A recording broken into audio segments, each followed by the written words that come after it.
Seeing the D80 error code appear on your LG dryer can quickly interrupt laundry plans, especially when clothes stay damp even after a full cycle.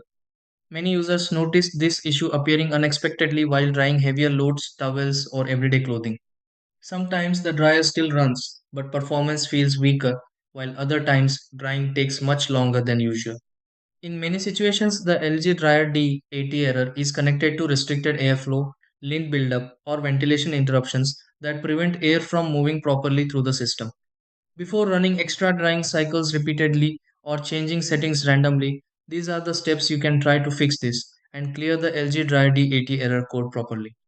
1. Turn off the LG dryer and clean the lint filter completely before starting another cycle. 2. Inspect the dryer vent hose and make sure airflow is not restricted by bends or buildup.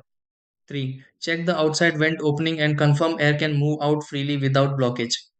Number 4. Restart the dryer after cleaning and select a normal drying cycle for testing.